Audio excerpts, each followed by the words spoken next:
Hi and welcome. Let's discuss the question of rotting oranges, rotting tomatoes, any fruit. Fine. So let's suppose what they are saying is you are given a grid. Okay. So let the grid be like this: 1, 2, and 3. Fine. In this, in each cell there can be three numbers, or now the three numbers depends on the input format.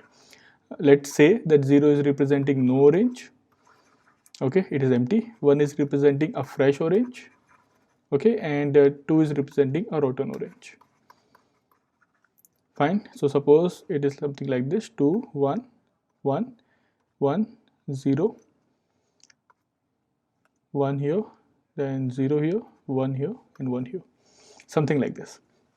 So that means there is a rotten orange, and there are some fresh oranges, and there are cases when there are no oranges, 0.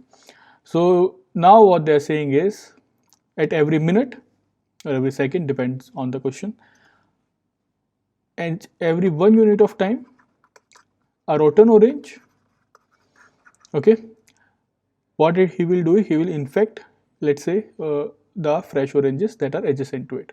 Now adjacency can be in 4 directions: top, down, up, and bottom, for all valid cells. So this 2 will infect, or it will rot these 2 more cells. Then these 2 cells, now he cannot rot anything, means there is no, what you say, orange here, there is no orange on its left also, but he can rot this. Then he can infect this, and he can infect this, and he can infect this. Correct? So for the first time, 2 will change, then this is the first time, this is the second time, the third time, the fourth time, and the fifth time. In 5 units of time, all the oranges will get rot. Correct? Similarly, if I take another test case, and let's say this time we have something like this: 2 here, 1 here, 1 here, 1 here, 0 here, 1 here, 1 here, 0 here, and 0 here. Let's see this example. Now here, first propagation will be like this. Correct? Now this one and this one, both, any one of them will propagate here. It will infect here. This one will infect here. This one will infect here. Fine. So 1, 2, 3, and 4. Similarly, it is not compulsory that on the 0, 0 cell only there will be rotten orange. Fine. Rotten orange can be anywhere, and there can be more than one rotten oranges also. Now, for example, I can have a rotten orange here. Fine. And a rotten orange here. There can be more than one rotten oranges. So on the first unit of time, this will propagate, infect these 2, and this will infect these 2. So in 1 unit of time, all the oranges will get infected. Fine. For at each and every unit of time, whatever rotten oranges are present in this particular grid, all of them will infect their adjacent values if they are not yet infected. Okay. So we have to find this unit of time, that how many units of time will it take. In this case, it is just taking 1 unit. In this case, it is taking 4 units. In this case, it is taking 5 units. That way. Fine. Now, how do we approach this type of question? So, starting at a certain point, we need to propagate to all other points if they are adjacent. Typically, we will use BFS or DFS in this case. Let's draw a graph. Okay. Let's see this with the help of a graph. So, let's say this point I am having. Okay, so this is 1, 2, 3, 4, 5, 6, 7, 8, 9, the cells. So 1 is adjacent with 2, and 1 is adjacent with 4. Okay, 1, 2, 3, 4. 2 and 4 both are adjacent with 5. 5 is adjacent with 6, 7, 6, 7, and 8, and 8 is adjacent with 9. Correct? In this one, it's better if you use BFS instead of DFS. The reason is simple. At each unit of time, the rotten orange will infect its neighbors first. Instead of going downwards, it will first infect all its adjacent neighbors. Correct? So therefore BFS we will use. Fine. And simply we will perform BFS till all of them becomes rotten. In case all of them cannot become rotten, then according to the output format print, right, print -1 not possible, whatever the output format will be. Fine. So now how we will perform BFS on it? It's a pretty basic BFS. So we'll have a queue. This queue will contain I and j, that is the cell numbers for each and every what we say node, right? Because node is represented by I and j here. Fine. At every cell we can go in all 4 directions anywhere if they have valid directions. So what are the 4 directions? If I give row and column array, from a particular cell X, it can go to these 4 type directions, that is I can go up X minus 1, okay. So how I show you this 0 1 2, if I am at 1 comma 1 I can go up, that means I can reduce the row and column can remain same. I can increase the row and column can remain same. Row can remain same and decrease the column, and row can remain same, increase the column.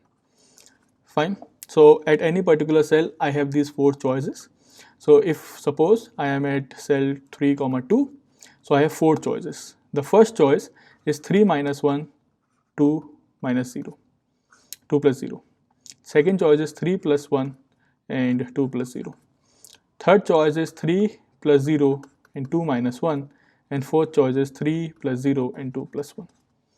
Fine. So this becomes 2 2, this becomes 4 2, this becomes 3 1, and this becomes 3 3.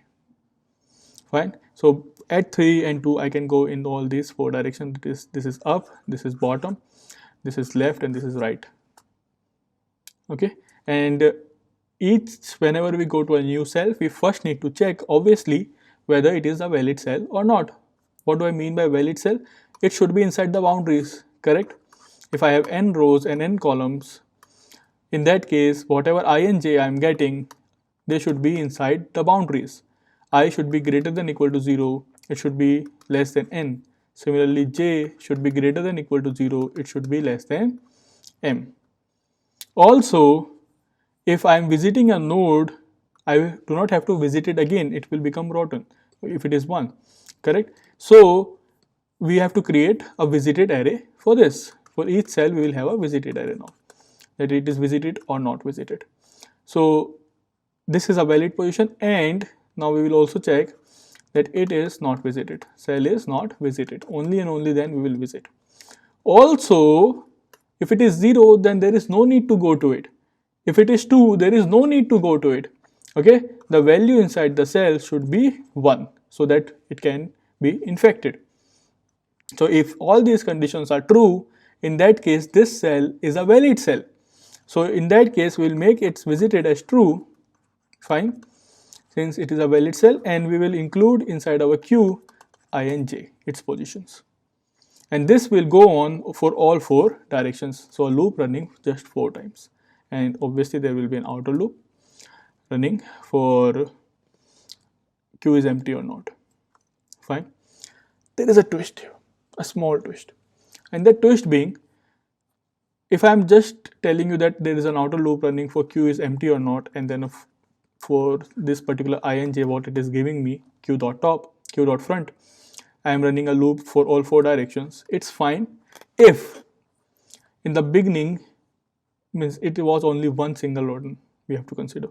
We need to consider all the roton oranges at once, because see, you can see in 1 second everyone is done.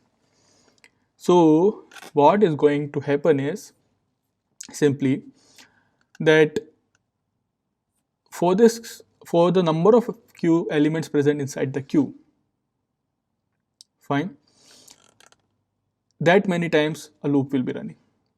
So for example, in this particular scenario, queue will have 2 numbers, 2 elements, this one and this one, correct? So on these 2 elements the loop will run, okay, and for each element 4 times it will run. Fine. So we'll have a queue while not empty, queue is not empty, okay. Fine. Since queue is not empty, that will simply mean I will have to increment the number of minutes, fine, the number of time units, okay. Then for queue size, for this queue size, we are going to run a loop, Fine, and we are going to get I and j, check if they are valid cells or not. Okay, for all 4 cases. So a loop again for 4 cases only, just a 4 time loop. Fine, and inside it we will check all these conditions. Okay, if anything needs to be inserted into the queue, it will be inserted into the queue, and we will keep on doing it. Fine. Now the point is, how we will handle the case when all the oranges cannot be infected. So that we can easily handle. How? What we can do is, we can have a variable of rotten oranges, let's say. Fine. So whenever we insert inside the queue, we will increment this variable. Now after the loop ends, if this variable is equal to the total number of oranges that we had initially, then that means all the oranges are rotten. Else, that will mean if it is not equal, that means if rotten oranges is not equal to all the oranges that we have, the oranges count, then we will simply print -1 or whatever the output format is. Else, that means if all the oranges are becoming rotten, what we can do, we can simply return the number of minutes. Fine. So what is my algorithm? The total algorithm, I am just going to write it step by step so it becomes more clear to you. It's a normal BFS algorithm with that twist that we can have more than one rotten oranges to begin with. Fine. First of all, obviously take the required inputs. Second, what we can do is we can create a queue that will store the cells I and j, that is for a particular element, its cells. Now third is, we can run a loop on the input grid. Fine. What this will tell us, what is first of all total number of oranges we have that we need afterwards. Okay, no matter rotten or fresh, we just need total number of oranges. Finally, the rotten oranges should be equal to this number, else we can print -1. And if the cell value is equal to 2, now in that particular case, what we have to do, we have to make this as visited as true. Fine. And we need to add it into the queue. Okay. Now we can call our BFS function. In the BFS function, we will have a minute variable, and this will be initialized by -1. The reason being, as we have seen, for the first rotten oranges, they are already given to me. We are not incrementing anything to them. Correct? For the first time the loop will run in the while loop and we increment minute, it should not become 1, it should become 0. You can see in the diagram as well in this one. Here it is already rotten, so the minute should begin with 0. Fine. So therefore, when we do it -1, and inside the loop when we are incrementing, that for running a loop we will increment each and every time, so it will be handled. So now we'll have a rotten oranges. Okay, initial 0. Now all we have to do is while the queue is not empty, fine, minute plus equals to 1. Now this was what I am talking about, that the first time when we run this loop, it is for the already given rotten oranges. So therefore that minute should not be counted. Hence now it will become 0. Okay, minute plus equals to 1. Now for queue size, we get I and j. Now for 4 times we will run on 4 dot directions, we get some x and y. If they are valid, in this particular case, visited becomes true and they are inserted inside the queue. Okay, and rotten oranges increments. Fine. Whenever we insert inside the queue, that means a new element has become rotten and we are inserting it. That's it. So this is how this is going to work out. Each element will be inserted in the queue just once, that we already know. Fine. So there are n into m elements, so the time complexity is normally n into m. That's it.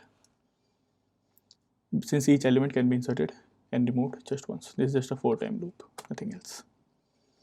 Finally, if the condition is true that rotten oranges equal to total oranges, then return minutes, else return -1. Fine.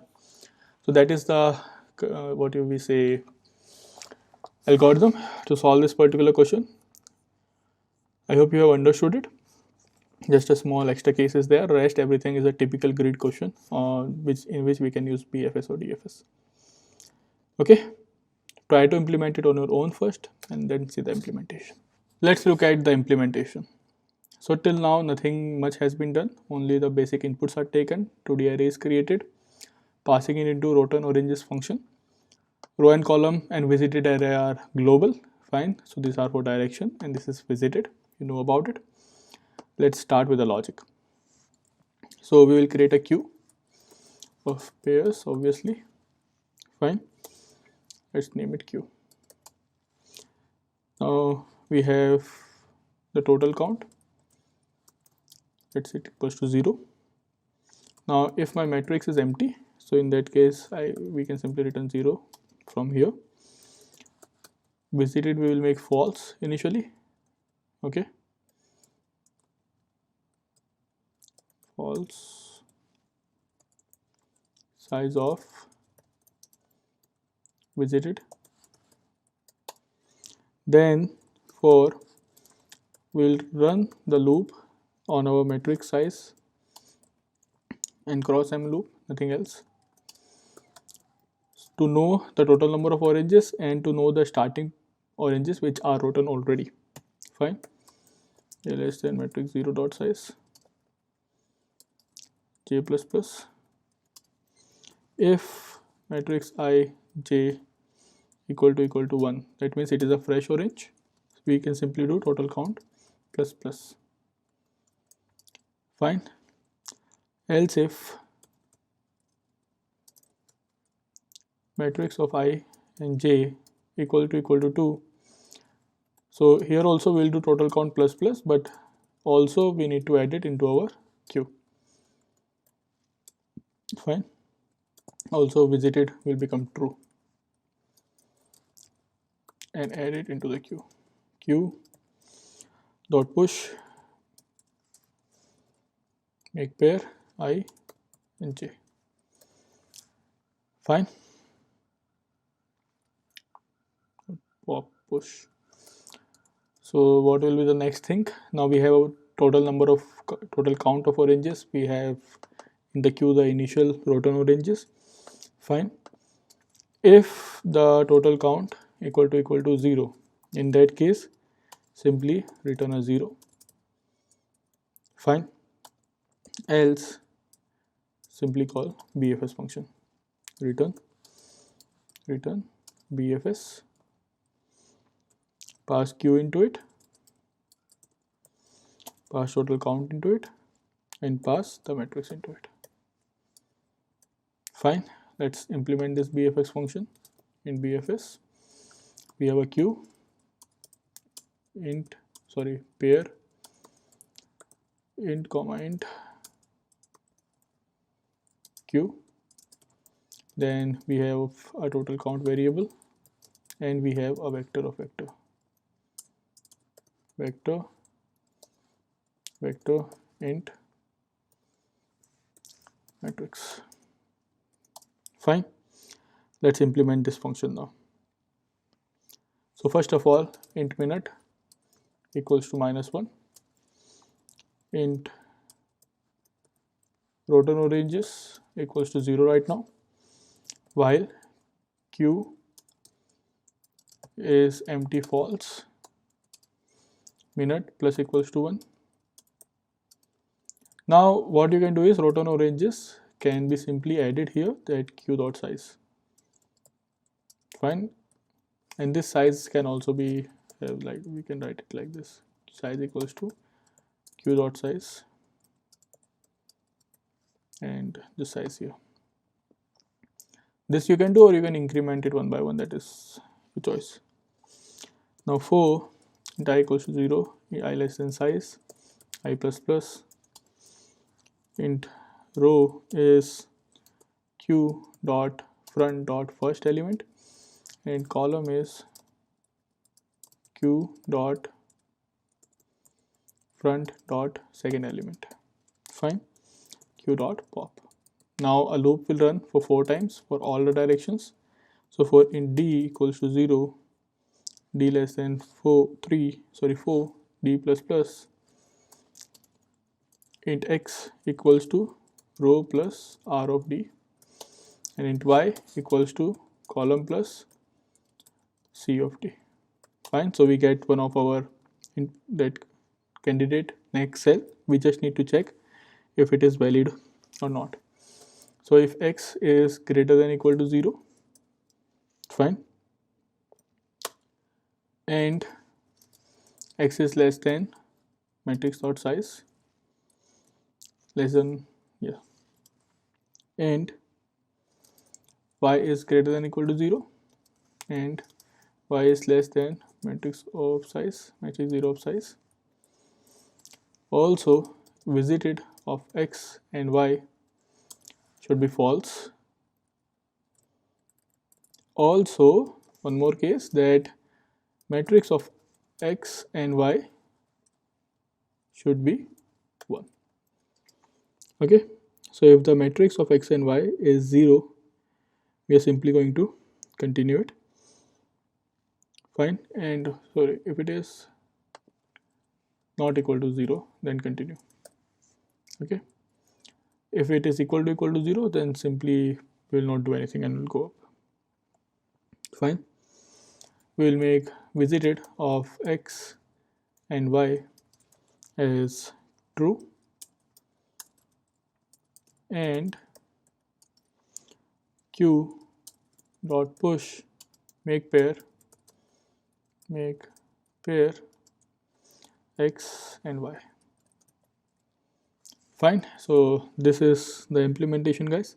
Just remember these conditions, all conditions are really important. Fine. So total count, yeah. So now afterwards, when this loop is completely over, we have to check if rotan count or rotan oranges equal to total count. In that case, return minutes. Okay, else return -1, let's say. Fine. So that is the complete implementation for this question. Let's run it on some test cases which we have seen. Fine, we have seen 3x3 cases, so let's run it on them. 3x3, we have 2 1 0 1 1 0 0 1 1, so that will require 4. So 2 with these ones, then this one, then this one. Yeah, that is correct. Let's have one more case. 3 3 2 1 2 1 0 0 0 1 2 1. Just 1 second. It's working fine. Let's test on one more. 3 and 3, and we can have here 1 2 0 0 1 1 1 1 1. So that will take 3 units. So 2 will be given to one of them, then this one will give it to here. Okay, and finally this one will change these two ones. So yes, in 3 seconds it will be over, in 3 units of time. So this is the implementation for rotan oranges. Thank you.